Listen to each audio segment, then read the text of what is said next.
Good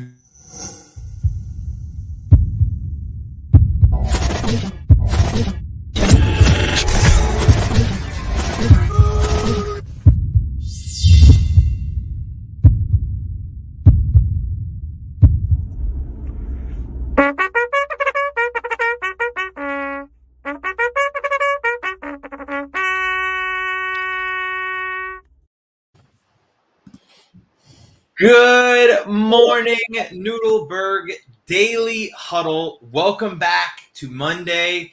Welcome back to July or June. Welcome back to hot ass summer.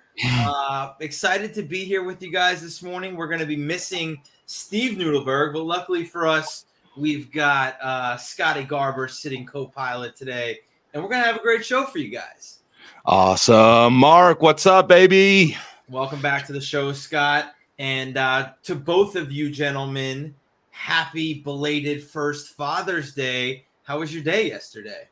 Oh man, that was more magical than I think the Magic Kingdom is in. It was incredible. We're 1 month today into this journey of parenthood, and to get it so early on was special, and got to do little brunch action, little jazz in the park, and my back hurts. I didn't put her down all day, so it was fantastic. Good for you getting out, though. Good for you getting out within that first month of having the baby and getting outside and celebrating a little bit, going out to get something to eat. That's awesome. Shay, how was your first Father's Day? All good. Obviously, mine's a little bit older, so she's crawling around and chit-chatting and eating everything. So eating strawberries and, so she was good. It's all good. That's awesome. And you got a surprise on your Father's Day, right? Yeah, Dad came down and popped his head in, because usually we do a FaceTime call, and he says, can Chanel play? And so he did that, and he's FaceTiming, and he's like, come open the front door. I was like, what the hell?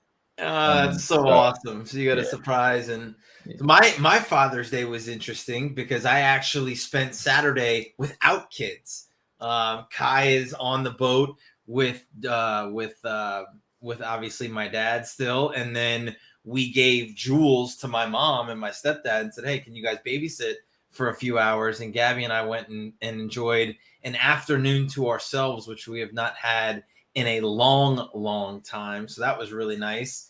And then yesterday we did our normal routine. We were at church, and then we got to spend brunch with the Hills, which was fantastic because he is a soon-to-be father.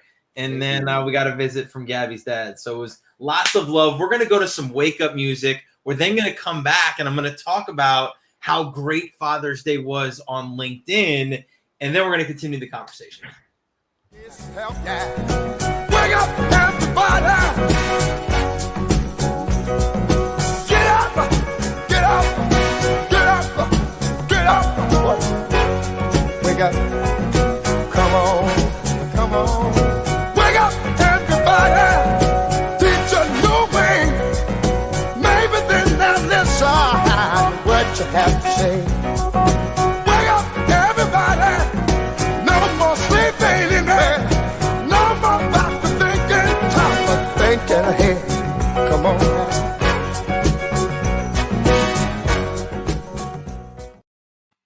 So we talk about it all the time. We talk about how LinkedIn is this unbelievable connection tool. And I don't know that there was a better day for me to be on LinkedIn than yesterday, because seeing the outpour of love about dads, obviously I posted and my dad posted, but as I was going through my timeline, number one, just the huddlers that were posting about their dad and what the relationship was with their father. And as I continued down that path, like, I didn't know Clint Reed, but Clint Reed put a phenomenal post out there about his dad and working with his dad and what he had learned from him. And so it was just really cool, number one, because what an unbelievable way to connect with somebody. Number one, if you work with your dad or have that connection, you can have that commonality. But if you are a dad and you see people sharing loves about dads, it's another great way to connect with somebody. But just some of the words that I saw that stood out: love, courage, influence, work, example. accountable, dependable, unconditional, tough. So like when you hear those words and you see so many people posting about the same things, I thought it was just really cool and a great day to be on LinkedIn. Mark, I got to chime in here too. I think it's really neat to think about what was Father's Day like on LinkedIn 5 years ago, right? Like Right. how the platform's really evolved, right? People would be like, "Hey, happy Father's Day," and keep it Right. moving. And it's really neat to watch, the teachings of the Huddle and, how people are taking this platform and really adopting it to now we're actually getting a behind the scenes shot at what it's like with Carissa and her father. And you see, the real story behind it. And so it's just really neat to watch the evolution. And man, I feel like I know these people's fathers, and it makes more sense as you get to virtual coffees with them.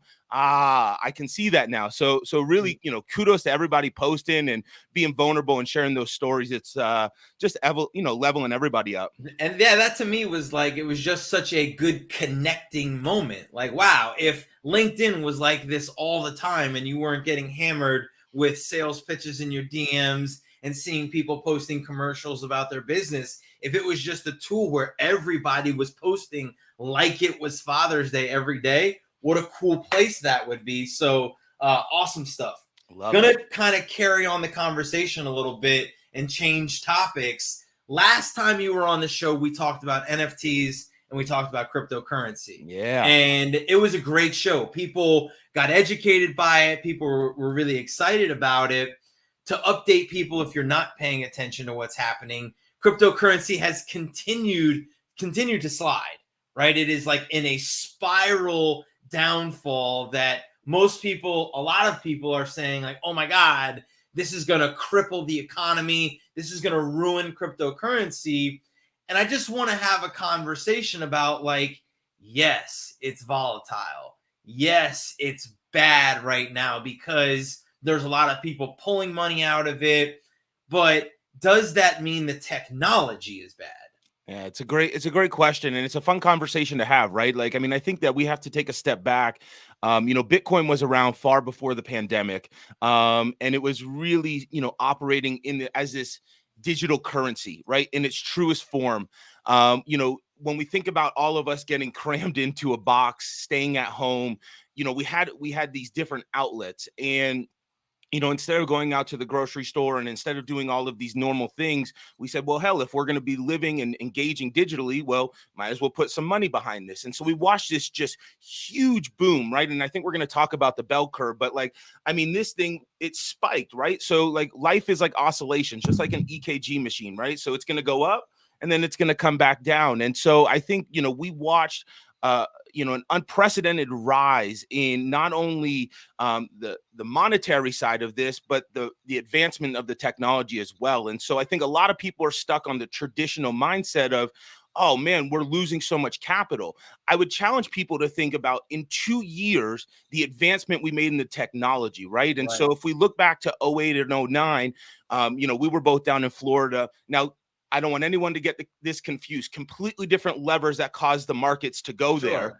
But coming out of that, right, it's easy to do it in a bull market, right? It's hard to do it in a bear market. And so coming out of that, we saw Airbnb, we saw Uber, we saw some great unbelievable companies come out that changed everything. You saw Squarespace, technology that changed the way we operated after that. So that's kind of my point to this, is that like, go even further back, like go into like 94, 95, 96 with the .com boom. Like all of a sudden money went in and everybody was like, oh yeah, you got to get a .com, you got to get a .com.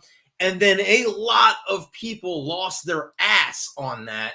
That didn't make the .com bad, didn't make internet bad. The technology wasn't bad. It was just a volatile market. It was just a lot of changes happening, a lot of advances in technology, a lot of people trying to grab and innovate and move at the same time. So like, I challenge people the way you do to say, hey, like just because the market is tanking right now doesn't mean that the technology is going to go away. It doesn't mean that it's not the future, or we're not going to at some point find a way to regulate it and adopt it and move forward with it.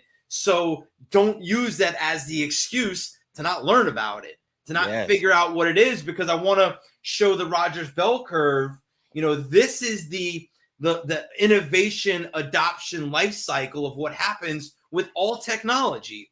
And, you've really only got a short time to be in that 2.5 to, 13.5% of innovators and early adopters. And really in crypto, you still have the opportunity to get into that, 17% or 16%, whatever that number is, before you get to the early majority, which you still want to be on, before you then get to late majority and laggard. So as we're watching the technology world change, evolve, and adapt, and like you're seeing all of these things come out, the challenge to everybody is like, don't just look at the market and say, oh, told you that wasn't going to work and it's going to go away now, because you're going to be sorry, just the way you may have been with .com, with social media, with all of the tools that continue to move us forward, and miss your opportunity to be in that early adopter, early majority before you end up in that late majority and laggard. And I would layer on top of that and say this is a great opportunity, right? A lot of people will look at this, and a lot of people have lost a lot of money and will continue to lose a lot of money. And money's a tool, right? But like this now gives you a gap if you maybe were behind the bell curve a little bit to now get educated, right? Because what we're watching is this is weeds out a lot of people that were coming in for that cash grab or the bad actors. I'm here to tell you the infrastructure of the blockchain is not going away, right? This is just the beginning of it. We're not even at the 2.5% of adoption yet. And so use this as an opportunity to come in, educate yourself. Again, as Mark said, it's a very volatile crypto market. I would never tell you to put your money anywhere. However, but you can learn about the engine in the car, and then you can go ahead and make it. The whole point is yeah, that 100%. like you don't have to be an investor to learn about it. You don't have to be trying to make money in the crypto market to try to learn about it. Like, do what you need to do in order to understand what the technology is, so that you have the opportunity to get on board when the time is right for you and still take advantage of the technology. And it allows you to ask fun questions, right? Where's your company going in 1, 3, 5 years, right? How are you guys planning to engage with audiences, build community? It just gets you out of the nitty-gritty traditional conversation, and then you uncover opportunities that are alive right now. So I think there's a way to use it as a tool while educating yourself as well. I love that. So we are going to go to morning motivational music. Lionel Richie turns 72 today. So no better way to celebrate his birthday than with some morning motivational music. Then we're going to come back and we're going to talk about one of the most successful organizations of all time and what their principles are and why that's made them successful. We're going to party, caramba, fiesta, forever. Come on and sing along.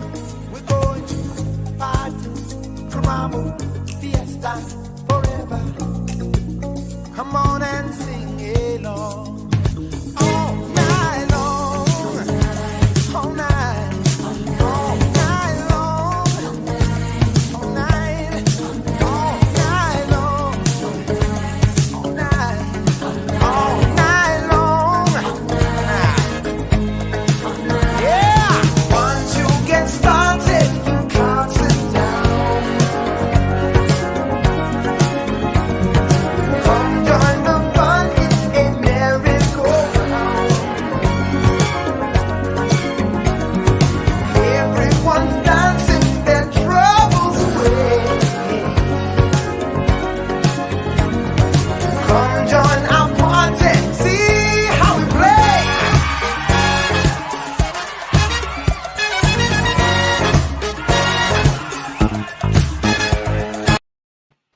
Whew. Great start to the morning. Gotta love some Lionel Richie. Happy birthday to him, 72. Wow. So we're going to move the conversation to the New Zealand All Blacks. Yeah. Why? Because on this day in 1984, I believe it was, or 1987, it was the first Rugby World Cup final, which the New Zealand All Blacks played in and won.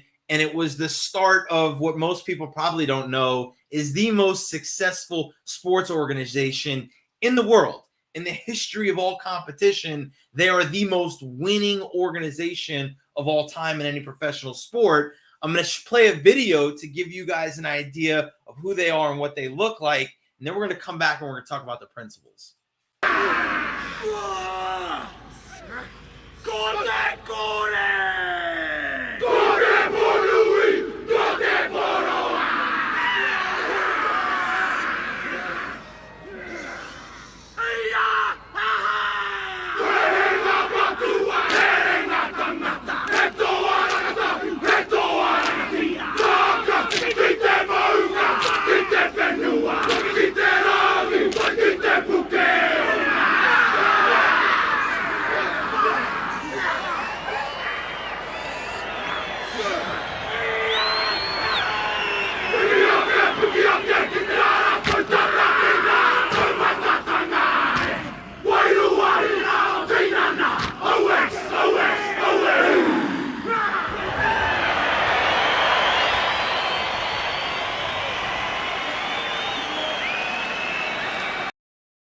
So that's not an organization that I want to mess with. Man, I don't know if I should go dancing from Lionel Richie or run through a wall because of the haka, man. Oh, man, that is so confusing. So that's how they open up all of their games, all of their matches. And something that obviously stands out to me there is the passion in which they present that ceremonial dance before. And so, like Laura says, do the other team should run off the field? Like it's in rugby culture that they have to just stand there and watch that. And so, like, you know, it's an intimidation factor, but what makes it so successful is the passion and the commitment in which they present that with. And so we've got the 15 principles of their organization that have made that, you know, that team so successful over time. I don't know if you've got a chance to look at them, but I mean, I know for one, the very first one is sweep the sheds. And the principle behind that is never be too big to do the small things that need to be done. Literally, they are responsible for sweeping the shed out, putting the equipment back in after a practice, and doing the littlest things. So you're talking about professional athletes that are the most successful organization in the world, and they're not using equipment managers. They're not relying on somebody else or pointing to somebody else to clean that, to do that. They're taking responsibility for the smallest detail within the organization, which obviously is something that makes them very successful. Man, I couldn't agree with that more. And I mean, we've both played football. We've both been around the game here in the U.S.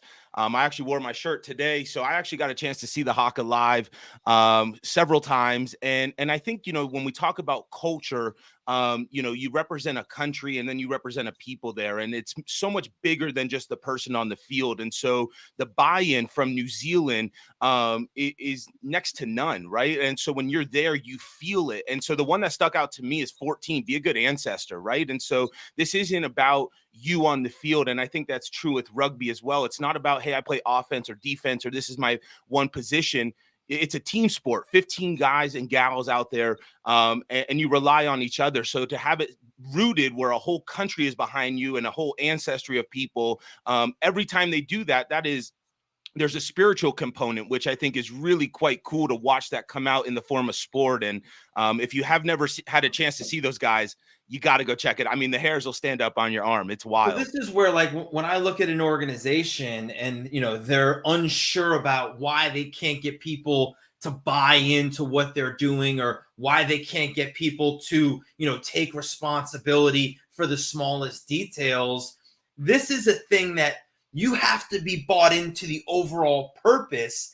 And the purpose of that organization is not to win games. You're talking about being an ancestor. They're bought into what it means to be an All Black and off the field as an organization, as in the daily practice of what that actually means. And so if you haven't developed that identity, there's no way for somebody to pay homage to the ancestry of that company. So I think, you know, as you start to try to talk about, well, how do I develop a high-performing organization, or how do I develop a high-performing group even if I'm working with a small group of people, or how do I as an individual elevate myself in my organization, even if we don't embody these things, taking responsibility for the smallest details and not being too big to do something. Number 6 is a favorite of mine. No dickheads, right? It's a rule that, and we say no assholes. Yep. Right. Like, so, and this is a self-policing thing. I think far too often in organizations, there's a cancer in the room, or there's somebody who's an energy vampire who's sucking, all the positivity out, or being a dead weight in the room. And everybody's looking at everybody else to say, well, who's going to say something, or who's going to be the one to point it out, and then it just goes and festers and nobody ever does anything about it. It's every single person's individual to police and say, hey, there's a rule here. No assholes. There's a rule here. No dickheads. We're not going to tolerate that behavior. We're not going to tolerate that language. We're not going to tolerate any of that, because we know what can happen to it, and it doesn't fit who we are. And when you're bought into something bigger than yourself, then when you're self-policing, right, it's no longer you are being an asshole and calling them out. This is for the greater good. This is for something that we're all bought into. And so I think that's a big thing that I would see in my college teams, right? Like, once you had the players policing the players, hey, it's not me being a jerk to you. I'm just calling you out for the betterment of the team. And same goes for the organization. And if you're struggling getting your organization together, maybe you guys should just introduce the haka every day and use that as a binding agent. I'm going to leave us with the 5th principle, which is create a learning environment, right? Which and goes back to what we were talking about earlier in the show. In their principle, they say that leaders are teachers. I also believe that leaders are learners. In order to be a teacher, you have to constantly be learning new information. And for them, it may be very direct in the aspect of how they play the game, how the rules evolve, how the game changes, and staying on top and being able to teach that to everybody and creating that environment where everybody's learning. But I would challenge an organization in the business world to say, why aren't you doing the same thing in your day-to-day, pushing people to look at new technology, pushing people to look at new ways of doing things, and not only pushing them to do it, but learning enough of it yourself so that you can be the one to share the knowledge and be that teacher to create the learning environment. So whether we are, leaders at home and trying to create an environment at home, or you're trying to be an individual and do it yourself, or you're trying to create an organization, that learning environment is something that I think is a fundamental for all high-performing organizations. Yo, drop the mic. I got nothing to say after that. Awesome. Great stuff. Thank you, Scotty, for filling in for the rest of the Nudelberg crew. We will be back tomorrow for another fantastic day and a Tuesday on the Nudelberg Daily Huddle. Until then, let's get down to business. Please don't worry about me. I'm about to let my heart speak. My friends keep telling me to leave this. So let's get down to business. Let's get down to business. Give you one more night.